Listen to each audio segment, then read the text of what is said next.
باپ کا جو نام ہے وہ اچھا ہو تو اولاد کو اس کا فائدہ ہوتا ہے، اور اگر باپ بدنام ہو، مثلا کوئی چور ہو یا شرابی ہو یا ڈاکو ہو یا زانی ہو، اور یہی اس کی شہرت ہو، تو اس کے اثرات بچوں پر بھی پڑتے ہیں۔ اس میں آپ دیکھیے کہ بعض اوقات ماں کا ایک بڑا رول ہوتا ہے، کچھ برائیاں چھپی ہوئی بھی ہوتی ہیں۔ مثلاً کسی کا ہسبینڈ ڈرنک کرتا ہے اور وہ گھر کے اندر ہی کرتا ہے، اور جب وہ ڈرنک کرتا ہے اور ڈرنک ہو جاتا ہے تو پھر گالی گلوچ بھی کرتا ہے، اور کبھی مار دھاڑ بھی کرتا ہے، یا جو برا کام ہے وہ کرتا ہے۔ اب اس میں خاتون خانہ اگر اپنا رویہ مثبت رکھے اور اپنے ہسبینڈ کو سپورٹ کرے تو اس کے نشے میں کمی ہو سکتی ہے۔ بعض اوقات گھریلو سٹریس کی وجہ سے ہی مرد حضرات نشے میں آ جاتے ہیں، جب وہ دیکھتے ہیں کہ بیوی کا تعاون نہیں، بیوی نے بچے بھی اپنی طرف کر لیے ہیں، دوسری طرف فائنینشیل کرائسس ہے۔ تو اب اس میں جو میرے تجربے میں آیا ہے وہ یہ کہ دو طرح کی خواتین ہوتی ہیں۔ ایک یہ کہ جو گھر کی بات گھر تک ہی رکھتی ہیں، شوہر جو بھی کر رہا ہے اس سے ایک آسان طریقے سے نبٹتی ہیں، اس کا علاج کرواتی ہیں، یا خاندان کے ایسے معتبر افراد کو ساتھ ملا کے جو واقعی مسئلے کا حل نکالیں، اس کا کچھ سولوشن سوچتی ہیں۔ دوسری صورت یہ ہوتی ہے کہ عورت ہسبینڈ کا پردہ ہر جگہ کھولنا شروع کر دیتی ہے، اپنے بہن بھائیوں کو بتانا، اپنے سسرال میں بتانا، بلیک میلنگ کرنا۔ بعض کیسز میں تو لوگ آڈیوز وغیرہ اور ویڈیوز بنا کے ایسی صورت میں سب میں نشر کر دیتے ہیں۔ اب بیوی جب یہ کام کرتی ہے تو وہ صرف ہسبینڈ کو نہیں بدنام کر رہی ہوتی، وہ اپنے بچوں کے مستقبل پر بھی ڈاکہ ڈال رہی ہوتی ہے، جس کا اس کو احساس نہیں ہوتا۔ وہ سمجھتی ہے کہ یہ اس کی اور اس کے ہسبینڈ کی لڑائی ہے، اور اس میں وہ حق پر ہے اور ہسبینڈ باطل پر ہے۔ چونکہ وہ ڈرنک کرتا ہے اس لیے وہ بہت بڑا مجرم ہے، لہٰذا اس کو پوری طرح پورے خاندان میں بدنام کر دو۔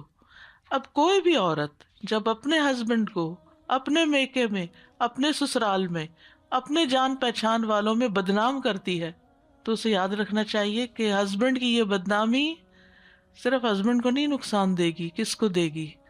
آگے بچوں کو بھی۔ بعض خواتین بچوں کو باپ سے، دادا دادی سے، اپنے سسرال سے، سب سے کاٹ دیتی ہیں، اور ان کے خلاف اتنا پوائزن کرتی ہیں کہ وہ ان کی شکل نہیں دیکھنا چاہتے۔ لیکن یہی بچے جب بڑے ہوتے ہیں اور ٹین ایجرز کے جو ٹینٹرمز ہوتے ہیں، اور پھر اس کے بعد اگلے مسائل جو ہوتے ہیں، تو اس کا نقصان کیا ہوتا ہے کہ ان بچوں کو جب اتنا متنفر کیا ہوتا ہے سسرال سے، تو ان کی سپورٹ نہیں ملتی پھر ان کی اصلاح کے لیے۔ دیکھیے کہ ایک پورا ولیج ایک بچے کی تربیت کرتا ہے، it's not a single handed, کوئی بھی یہ کریڈٹ نہیں لے سکتا میں نے اپنے بچوں کو اس طرح پالا ہے۔ اگر آپ کے بچے اچھے نکلے ہیں تو وہ صرف آپ نہیں ہیں، اس کے پیچھے پورا خاندان ہوتا ہے۔ بچے بہت سی چیزوں سے اثرات قبول کر رہے ہوتے ہیں۔ یہ الگ بات ہے کہ جب بچے بگڑتے ہیں تو سارا بلیم ماں پر ہی آتا ہے کہ کس ماں نے یہ تربیت کی تھی۔ تو اس میں کوئی شک نہیں کہ ماں کا ایک بڑا کردار ہوتا ہے، بڑا حصہ ہوتا ہے، لیکن ماں کو یہ یاد رکھنا چاہیے کہ بچوں کو اگر ہم کسی کے بھی خلاف بھڑکائیں گے، ان کے ددھیال کے خلاف یا کسی اور کے خلاف، تو یہ جو پوائزن ہے یہ ان بچوں کے لیے ہی نقصان دہ ہوگا۔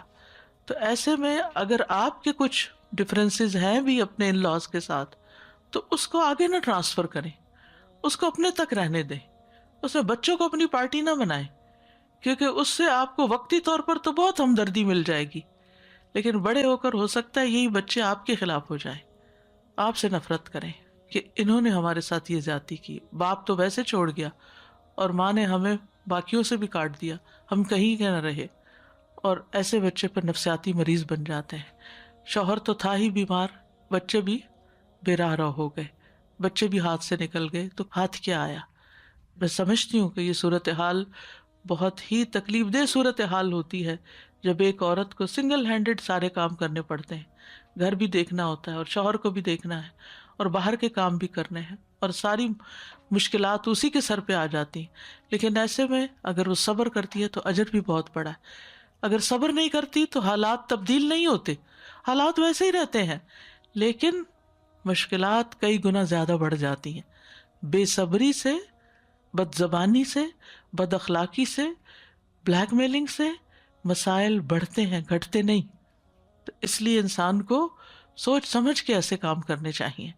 ان مسائل اور مشکلات کا حل کچھ اور ہے، صرف کسی شخص کے خلاف کمپین چلانا نہیں ہے.